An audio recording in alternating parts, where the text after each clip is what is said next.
சுப்பிரமணிய சுவாமியுடைய மாங்கல்ய தானம் என்று சொல்லக்கூடிய கோத்திர பிரகாரம் படித்து, அதாவது முருகன் யாருடைய பையன் என்ற அந்த கோத்திர பிரகாரமானது படித்து கன்னிகாதானம் என்று சொல்லக்கூடிய மாங்கல்ய தாரணமான நடைபெற்று அதனைத் தொடர்ந்து மாணிக்கிரகணம் நடைபெற உள்ளது. அதனைத் தொடர்ந்து சப்தசிரி ராஜஹோமமானது நடைபெறும்.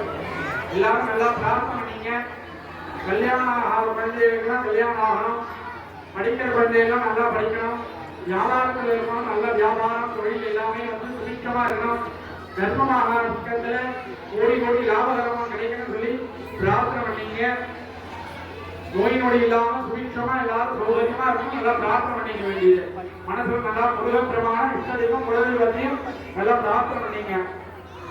வெற்றிவேல் முருகனுக்கு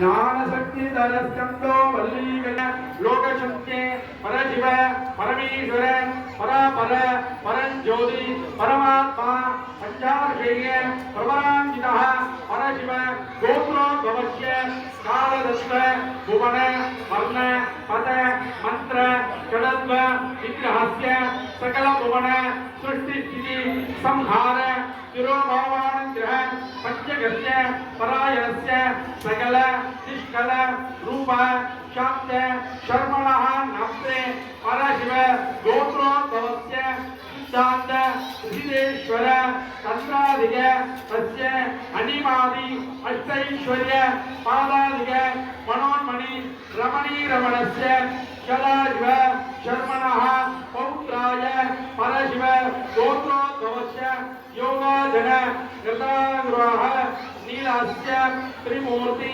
त्रिगुणाधिक गौर्यम्बिक रमणी रमणस्य ईश्वर शर्मणः पुत्राय सुब्रह्मण्य शर्मणे वराज ज्ञानशक्ति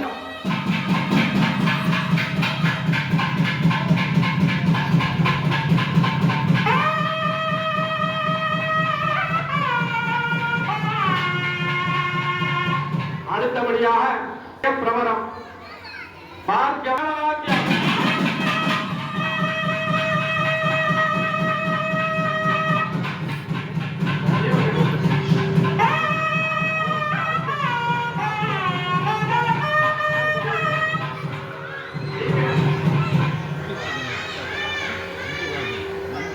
योगीश्वर अदिति रमणी रमणस्य काश्यप धर्मणः पौत्री काश्यप गोत्रोद्भवस्य पूरादि सप्तलोकनाम्नि पर्वतमान स्वर्गालोकाधिपति ऐरावत वज्रायुध इन्द्ररमणी रमणस्य देवराज शर्मणः पुत्री काश्यप गोत्रोद्भव सकल साम्राज्यदायिनी सकल सौभाग्य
நீங்க இருக்கிற இடத்துக்கு அங்க மாங்கல்ய தாரணமானது வரும். அப்படியே எல்லாரும் வந்து பிரார்த்தனை பண்ணீங்க.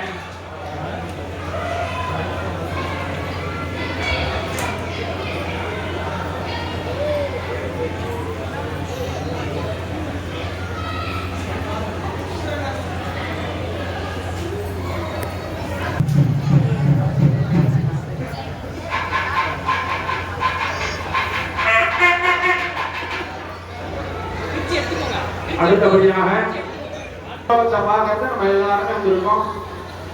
திருக்கல்யாண வைபவம் வந்து நம்ம வருஷம் பண்ணிட்டு இருக்கோம். இருந்தாலும் இந்த வருஷம் இன்னும் விசேஷம் என்னன்னு கேட்டீங்கன்னா எல்லாருமே சீக்கிரம் பிரார்த்தனை பண்ணிக்கணும். நமது ஆலயமானது சீக்கிரமாக கும்பாபிஷேகமானது நம்ம எல்லாருமே பிரார்த்தனை பண்ணிக்கணும். அதாவது வந்து ஒருத்தர் கை தட்டுறோம்னு சொன்னா சத்தம் கம்மியா தான் கேட்கும். எல்லாரும் கை தட்டினா என்ன கேட்கும்? ஜோரா கேட்கும். நம்ம என்ன ஆகும்? சுவாமி வந்து அனுகிரகம் பண்ணுவார். நம்மளுடைய எல்லாருடைய முயற்சியினாலையும் நவசக்தி விநாயகருடைய ஆலய புனராவர்த்தன அஷ்டவந்தன மகாகும்பாபிஷேகம். அதாவது புனராவர்த்தனா நம்ம திரும்ப வந்து கோவில வந்து புனரமைச்சு கும்பாபிஷேகம் பண்ண போறோம். நம்மளுடைய எல்லாருடைய முயற்சியிலாம் அதாவது நம்ம வந்து என்ன பண்றோம்? கர்த்தான்னு சொல்லிட்டு ஒருத்தரை மட்டும் தான் நியமிச்சிருவோம். ஆனா நம்ம சங்கல்பம் பண்ணும்போது என்ன பண்றோம்? சர்வேடா பக்த மகாஜனானா. இந்த சர்வேடா அப்படின்னா எல்லாருக்கும் என்னென்ன தேவைகள்லாம் இருக்கோ அதனால நம்ம வந்து சங்கல்பமா பண்ணிக்கிறோம். இதை வந்து கர்த்தான்னு சொல்லிட்டு ஒருத்தரை மட்டும் நியமிச்சு நம்ம சங்கல்பம் பண்ணிக்கிறோம். இப்போ வந்திருக்கிறவர்கள் எல்லாருக்கும் நம்ம சங்கல்பம் பண்ணா என்ன ஆகும்? ராத்திரி 10 மணியாக நம்ம பூஜை ஆரம்பிக்கிறோம். அப்ப என்ன ஆகும்? காலம்பராயிடும். அதனாலதான் கர்த்தான் ஒருத்தரை மட்டும் நம்ம நியமிச்சு அவங்களுக்கு அந்த அணிக்க சங்கல்பமானது வாங்கிட்டு நம்ம எல்லாருக்கும் பொதுவாக இந்த சங்கல்பமானது செய்து வள்ளி தேவனான உடன்மொழி சிவ பாலசுப்பிரமணிய சுவாமியினுடைய திருக்கல்யாண வைபவம். இந்த திருக்கல்யாண வைபவம் என்ன அப்படின்னு கேட்டீங்கன்னா 6 நாட்கள். கொஞ்சம் எல்லாரும் கொஞ்சம் அமைதியா இருந்தீங்கன்னா நான் என்ன சொல்றேன்றது கேட்கும். அந்த அக்ஷதையை வந்து கட்டை வந்து சொல்றது மட்டும்தான் சத்தம் இருக்கணும். சொல்றது கூட சத்தம் இருக்கணும்னு அவசியம் இல்லை. அந்த கட்டை அப்படியே பிரார்த்தனை பண்ணிட்டு விட்டுக்க போறீங்க. ஏன்னா நான் என்ன சொல்றது உங்களுக்கு கேட்காது. ஏன்னா நான் கஷ்டப்பட்டு மைக் வந்து சொல்லிட்டு இருக்கேன். அவர் சாமி அவர் ஏதோ சொல்லிட்டு இருக்காரு, நம்ம பேசிட்டு இருக்கோம் அப்படின்னு இருக்கக்கூடாது. நம்ம என்ன பண்றோம் அப்படின்னா ஆலயத்திற்கு நம்ம வரணும் அப்படின்னு சொன்னா அதுக்கு வந்து நம்மளுடைய பூர்வ புண்ணிய பலன் இருக்கும். இந்த விசேஷங்கள்லாம் நம்ம கலந்துக்கணும்னு சொன்னா நமக்கு அதற்கான பாக்கியங்கள்லாம் இருந்தாதான் நமக்கு வந்து சுவாமியினுடைய அனுகிரகம் பரிபூர்ணமா கிடைக்கும். நம்ம வந்திருக்கிற இடத்துல வந்து என்ன பண்ணுவோம்? ஆலயத்துல வந்து சொன்னா அமைதியாக இருந்து இந்த பூஜையை வந்து கண்டுகளிக்கணும். நம்ம எந்த அளவுக்கு அமைதியா இருந்து நமக்கு என்னென்ன பிரார்த்தனைகள்லாம் இருக்கணுமோ அதை நம்ம பிரார்த்தனை பண்ணிட்டோம்னு சொன்னா அந்த காரியங்கள்லாம் நமக்கு வந்து வெற்றியை கொடுக்கும்.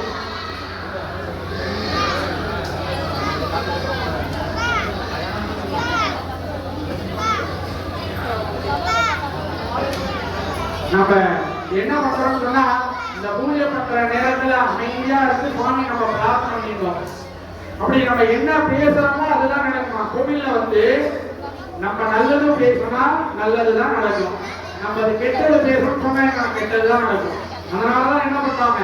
கோவிலுக்கு வந்தா நல்லதை மட்டும் பேசணும், நல்லதையே கேட்கணும், எந்த விதமான சுபகாரியங்கள்லாம் நடக்கணும்னு சொல்லிட்டு நம்ம பிரார்த்தனை பண்ணிக்கணும். ஏன்னு கேட்டீங்கன்னா நல்லதே பேசணும், நல்லதே கேட்கணும்னு சொல்லியிருக்காங்க. ஏன்னு கேட்டீங்கன்னா இந்த பூஜைகள் நடக்கக்கூடிய இடங்கள்ல தேவர்கள் வந்து ததாஸ்து அப்படின்னு சொல்லக்கூடிய அந்த நிகழ்ச்சியானது நடக்கும்போது அப்படியே ஆகணும். அந்த நல்ல விஷயங்கள்ல மட்டும்தான் நம்ம பேசணும். 6 நாட்கள் சஷ்டி மகோத்சவம் அப்படின்னு சொல்லக்கூடிய சஷ்டி வைபவமானது வெகு விமர்சையாக நடைபெற்றது. தோன்றி வரலாம்.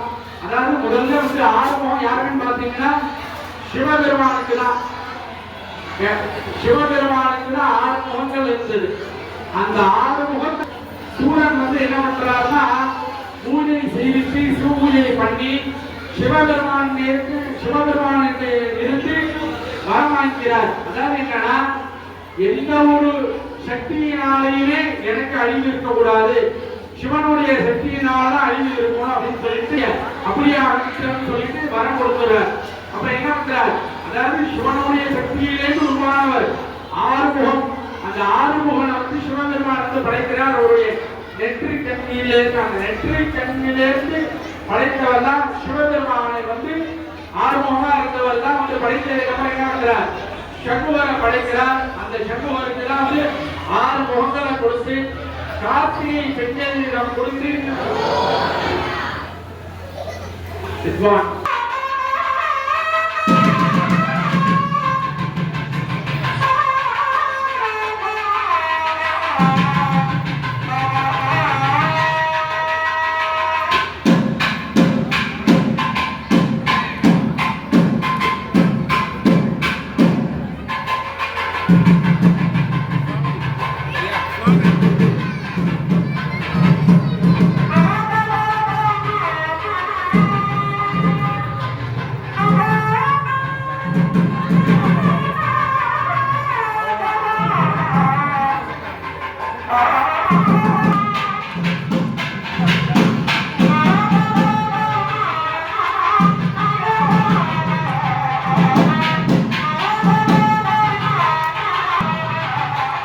Thank